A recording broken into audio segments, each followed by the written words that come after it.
to bring him in. Hello. Hello. Hi nice. There. You can hear me all right?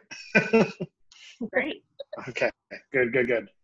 Thanks. The background was actually, it was a quarantine project because I had nothing on this wall, and it was starting to look when I joined Zoom calls like I was, trapped in someone's basement or something. So figured I'd put some more appropriate decorations here, and tried to get the bottle caps as close to geographically accurate as possible. So. Right. Yeah, Rachel and George are a similar map cap project. We have a big USA one, but there was only one in the New York State area. So we just bought a New York State map also and put the worst brewery in New York State in the US one, which is our brewery, our caps. Worst. It's harder and harder to find bottle caps from anyone other than home brewers these days. Very true. Yeah. Yeah. So the first thing I wanted to ask you about is recently, like the last thing that happened before all of the lockdown started, you visited your 1,925th brewery. Yep. How do you visit so many breweries? Tell us your secrets. A lot of planning and finding clusters of breweries in places that I travel to, or just traveling strictly for beer, which I probably do more than I should. But I travel for my day job, and it takes me to Denver and San Francisco and Seattle and Portland, all obviously very big beer cities. So it became kind of a quest at some point once I got, it's probably around 2010 or so that I started to make a list of all the breweries I had visited. And I was like, oh, I've been to like 100. That's a lot. Maybe I can do more. And then it kind of became a race to beat my previous year's record. So, I did 100 in a year. Let's do 150 this year. Let's do 200 in a year. And last year was over the top. That was 420 breweries in a year. And these are just new ones, not ones that I had previously visited that I was revisiting. So it was it's a little much, but I'll spend like, a perfect example is like, there's a pretty bustling beer scene in Knoxville, Tennessee. Who knew? So I kind of plotted out a weekend there and flew in on a Friday night, went straight from the airport to like 3 breweries just on the outskirts of town from the airport into town, and then spent all Saturday and most of Sunday just bouncing between breweries and taking in sights when I can as well. I like to walk between breweries because you can get a good feel for what the town's like. So that's kind of the way I plot things out. Sometimes it's really spur of the moment too. Like on a weekend in February, I just had a day free, so I hopped on Long Island Railroad and went out and visited 2 places I hadn't been on Long Island. So,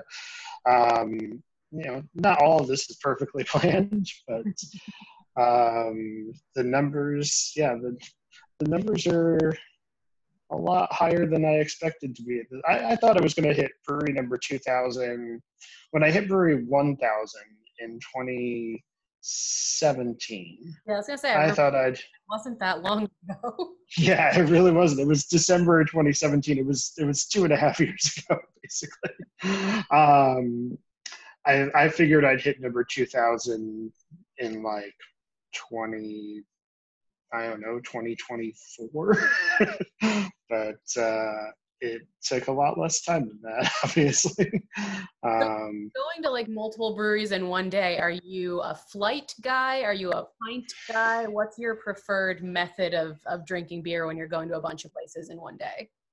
Um, I hate being a flight guy, but sometimes I am a flight guy, especially at a place that I've heard nothing about.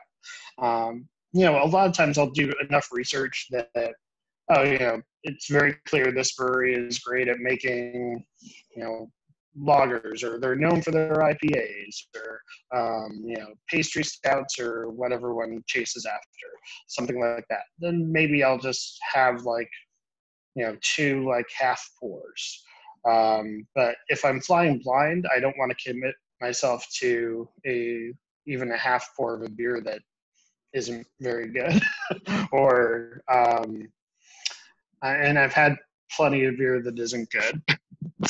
I think it's also about pacing too. So when I travel alone, I almost feel obligated to do one or two quick half pours, and that's it, after trying to get a good idea from talking to the bartender about what's good. But when I'm with a friend, we will order a flight and just something that we could do in the before times, and probably won't think to do for a long time after this, but share a flight,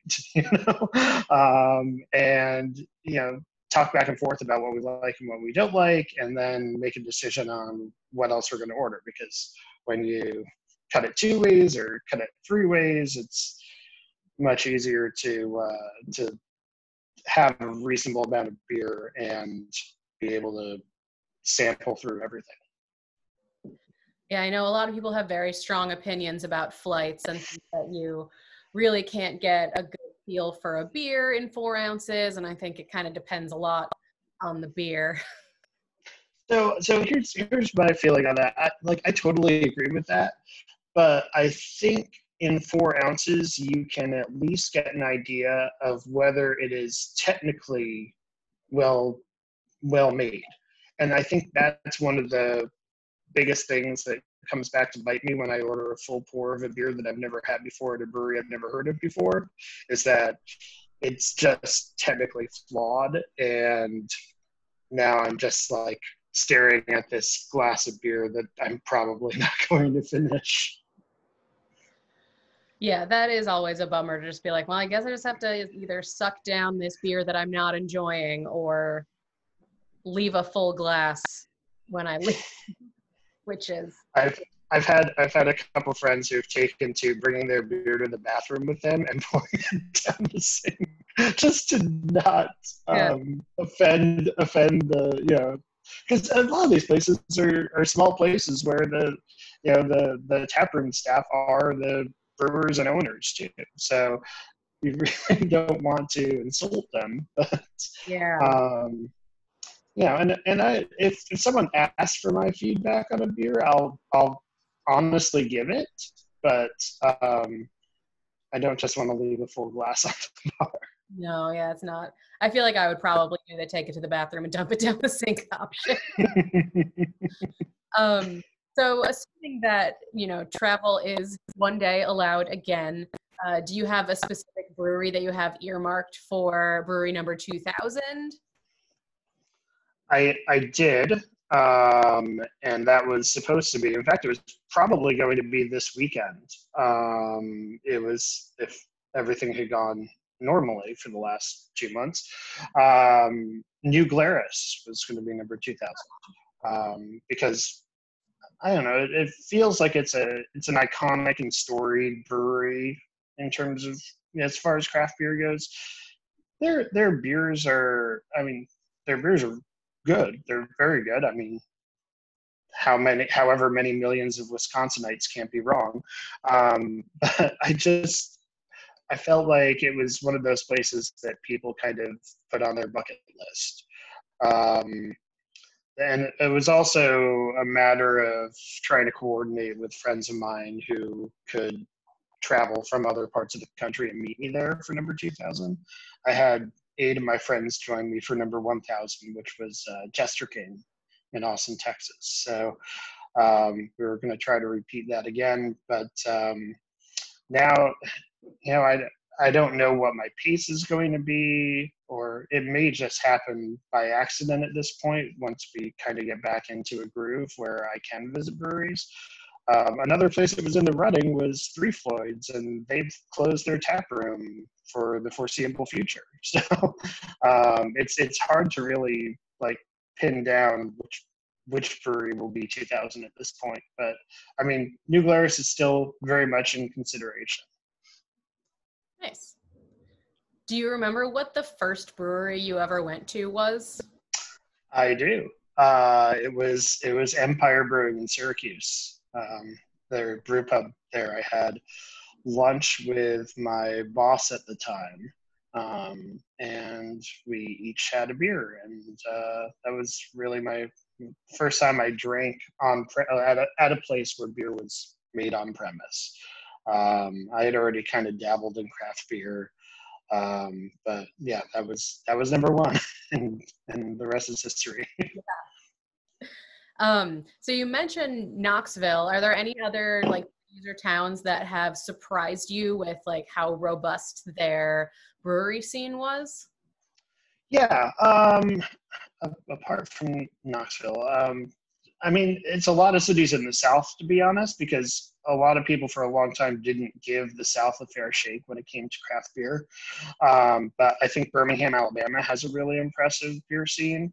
They have some really fantastic breweries and beer bars, and I don't know, it's a food city too, so I feel like those things kind of go hand in hand. I really enjoyed Tulsa, Oklahoma.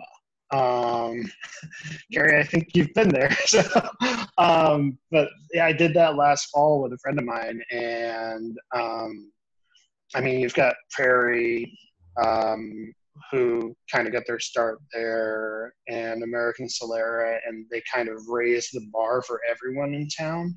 And that's kind of all you need. I found that a lot of these cities, when they have quality beer across the board, it's because one or two breweries were really good right from the start, and it kind of influenced everyone and forced everyone to step up their game.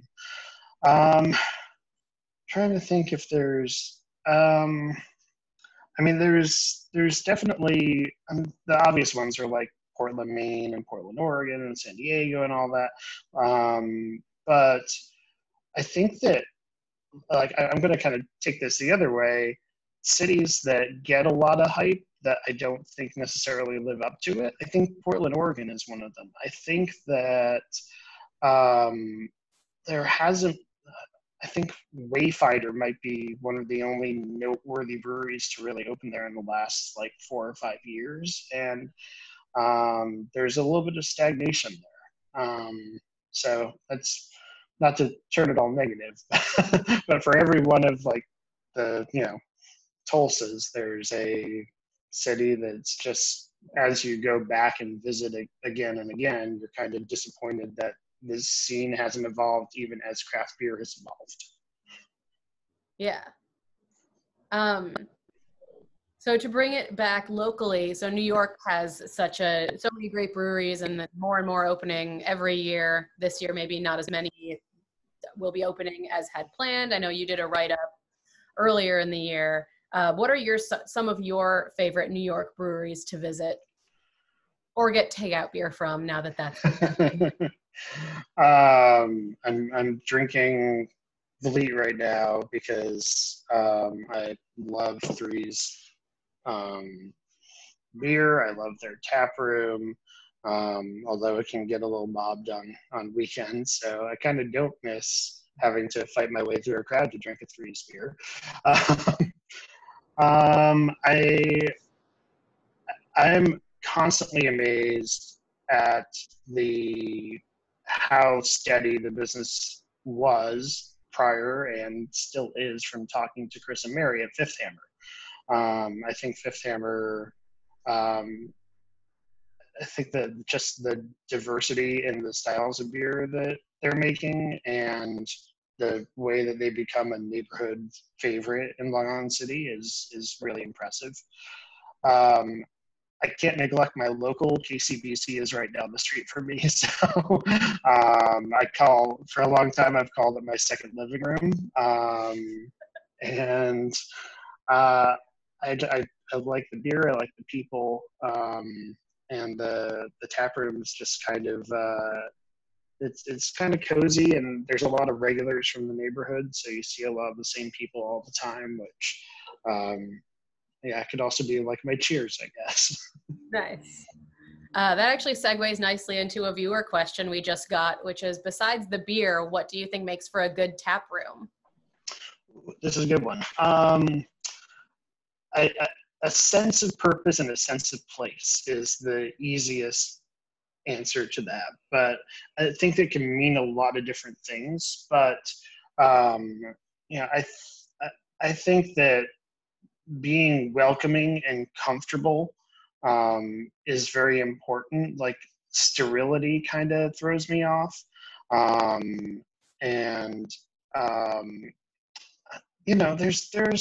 There's no formula for a perfect tap room, obviously, but a lot of the things that I see are like, signage, like basically one of the most simple things, but when you walk into a place and don't know how you're supposed to order a beer, it can really like make it feel unwelcoming right from the get-go. I can think of a place who was really bad at that for a few years that has since solved it, but Treehouse was a perfect example of that. You didn't know where to go to actually, once they started pouring beer, where to go to order it, how to order it, anything like that. So you would stand in this can line and and not even know what you're supposed to do. I also don't like them to be like, when I say sterile, it can also mean like super like upscale. I've felt that people feel a little alienated when they walk into a brewery tap room, that they feel like they should have dressed up to go to. I like walking into a brewery tap room where I can wear a t-shirt and t-shirt and jeans, and not a collared shirt. I don't know. It's like downscaling beer a little bit. I feel like, there are times and places for upscale experiences with beer, but I don't know if a brewery tap room is necessarily that. I think really it's being a part of the community that makes me feel most comfortable. The thing that I always come back to that feels most familiar, no matter where I go, if I walk into a tap room where there's families with kids and dogs and groups of friends playing card games and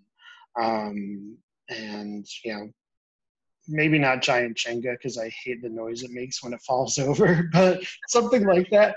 I think that those are things that are just so familiar to me, and I feel most comfortable in places that feel like that. And I've been to breweries around the world that feel like that, not just in the US. So I think that there's something to be said for being a community space, and being a vibrant community space. Local art is another thing that I like to see, or local music. There are so many different ways you can do it, but to walk into a tap room with no atmosphere, no music, that's a weird thing that I've seen places do. And just very little to offer in terms of ambiance. It doesn't necessarily set myself up for a good experience. And to be honest, there are plenty of breweries that have great tap rooms that I feel very comfortable in, that make mediocre beer.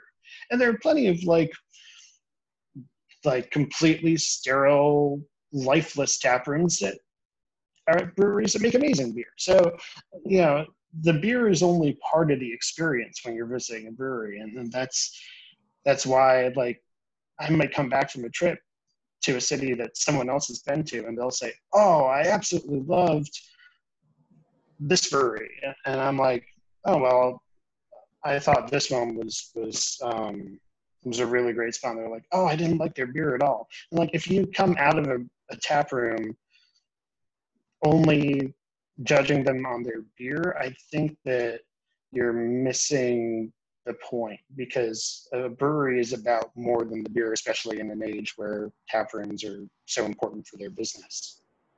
Yeah, it's been interesting to see, like, the tap room has kind of become less of importance in the past couple months, and then to go beer has become so much more important.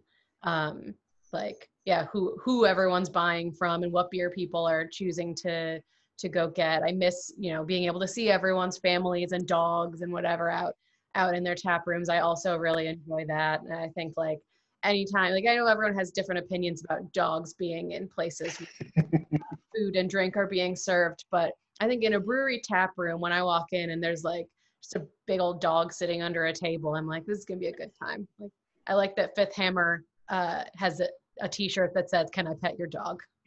Yeah. Yeah, the tap room should be like an extension of a personality of the brewers. It shouldn't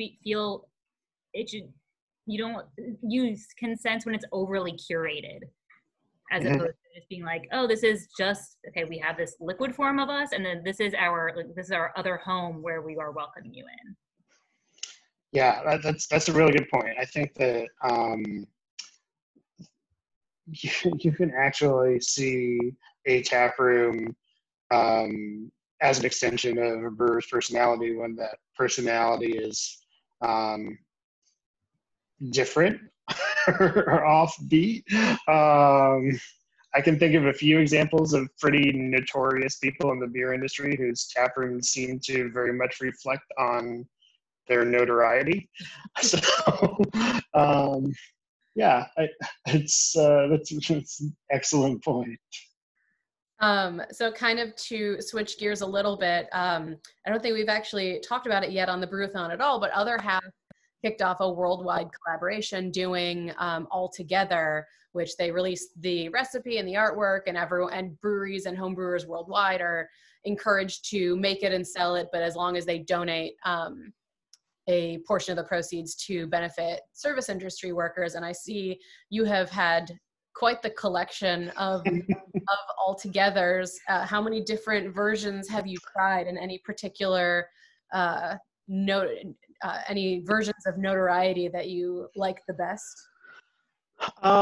So I've had 18 so far. 18? Hold on. Yeah, 18.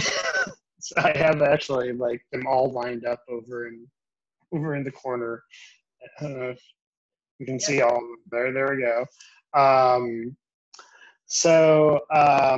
I like the breweries that have taken the recipe and kind of adjusted it to reflect who they are as brewers rather than just making the same beer. I think Hudson Valley did a great job of that. And then there are other brewers who, Hudson Valley, sorry, did a sour IPA for their version. Similar hop bill, but I think they added a little more for more like tart citrus notes. Trying to think what others have really. There's a couple that I think exceeded my expectations. But then again, I hadn't had much beer from some of them. So there's this brewery upstate in Geneva called Warhorse.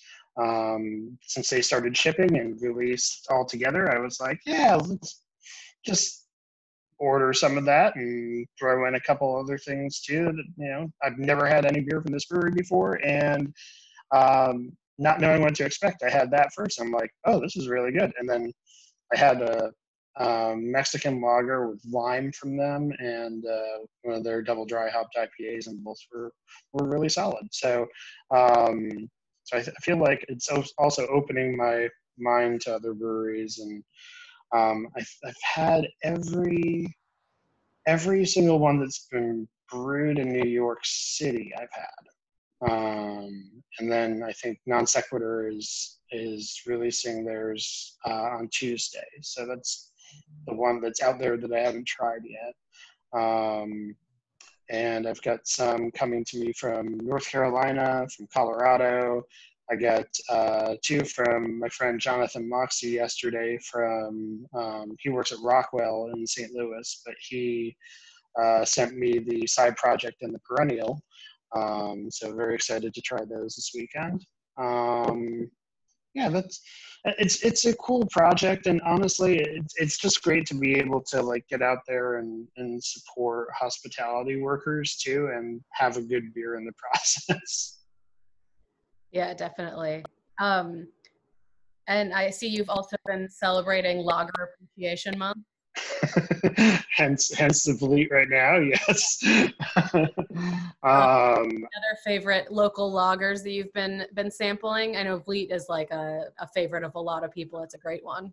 Oh yeah, and I mean their whole lineup of lagers has been great. They did a collab with Smith and Lentz that was really cool. A Czech Pilsner that was just super true to style, and there was no other word that I could use to describe it perfectly, but saucy. It was very saucy. And they're kicking and screaming their food or fermented, and what might have been their Hellas. I've been really enjoying those. The El Tren from KCBC, their Mexican lager, really enjoyed that. Trying to think what other. Oh, the Crispy Morning from Finback. I liked that quite a bit. It was not a traditional, it was a very hoppy lager, but it was still pretty tasty. Trying to think what else. The Roma Brow from Fifth Hammer, the Italian Pilsner. That was really solid too. I'd like to see more of that style around. Nice. Yeah, we're gonna have some of the crew from KCBC on later to talk about lagers, and they're gonna do some shotgunning. I've been watching Zach's shotgunning very carefully. It's so great. It is so cute. It's just like day one. It was like, oh, let's just throw the kid in the video too, and then it became. I think he almost takes away from the fact that Zach's shotgunning beer. Mateo is a star. Yes, he really is. We have one more viewer question that I know, knowing you may not, you may choose not to answer it, but someone asked, what's the worst beer you've ever tasted? What's that?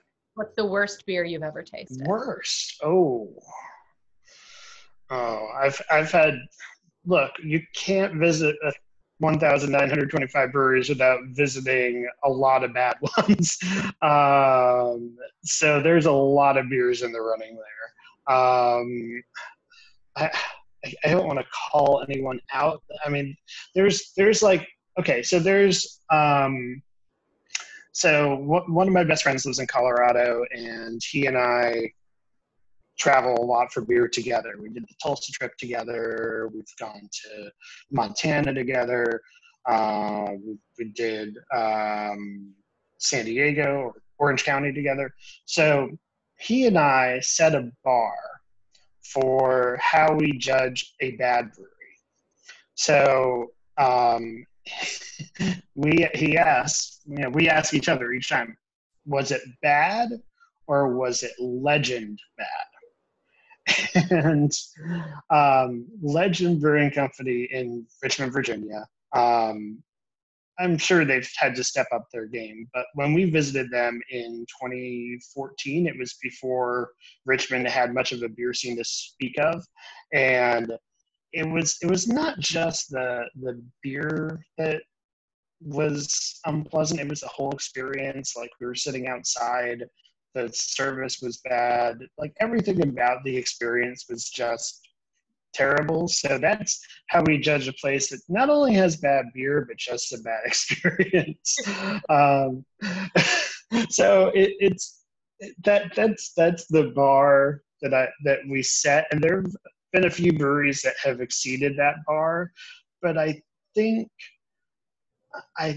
just in general, believe it or not, I really believe on average the quality of beer has improved from when I started going to breweries to now, such that, in a week-long trip to Orange County in January, we visited like 30 breweries, and 25 of them were making really solid liquid. So I think there's still a lot of breweries in the running for worse beer, but it's hard to pick one. Just know that I'm blowing up. I'm blowing my cover here by even saying this, but if you see me post on Instagram about a brewery I visited, and I don't mention anything about the experience or the beer, that's probably a place you should avoid. It's the if you don't have anything nice to say, don't say anything at all. Yeah, way of thinking. I went here. Yeah. Well, thank you so much for chatting with us. We are now at the 6-hour mark of our brewathon, so we're getting ready to hand it over to our next set of hosts. So I just want to say thanks so much for chatting with us. And everyone can go check out Brew York at brewyorknewyork.com. Or brewyork.beer even. I have that for some reason, so it's just easier to remember. Yes, you can follow him on Twitter and Instagram and see all of Chris's beer exploits. Awesome. Thanks for having me. Thanks for coming. Yeah. I'll keep watching. So. So Rachel and I are finishing up, and we are bringing in Claudine, our dean. Claudine the dean.